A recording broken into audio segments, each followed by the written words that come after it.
तीनी पटे आकाश छुआ पहाड़ पाददेशरे अंचलर ऐतिह्य को बहन करी सगर्वे छिड़ा होइछि मधुपुर गड़ राजबाटी।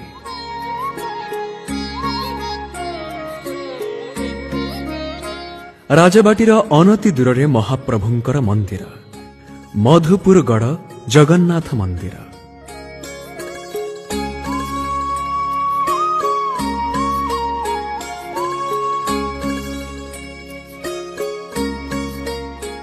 आज समय रे ए अंचलर परिचय अंचलवासी मंदिर को नहीं जेतिकी गर्वित मंदिर किंबदंती को नहीं सेतिकी भाव विह्वलित।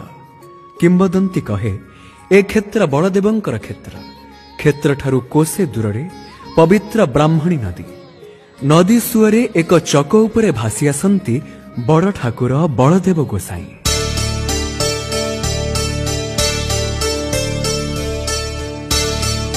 गंधण ग्राम रे कूल छुअंती कथा पहुंचे मधुपुर राजा नारायण चंद्र धीर नरेन्द्रंक पाखरे।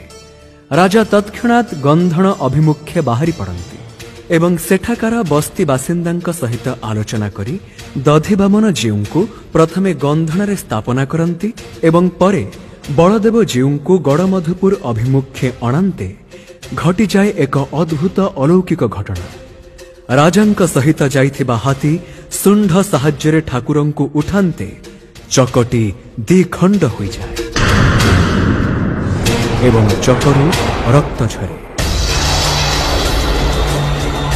भयभीत हो जाती स्थानीय बासिंदा भय पाई जाती राजा।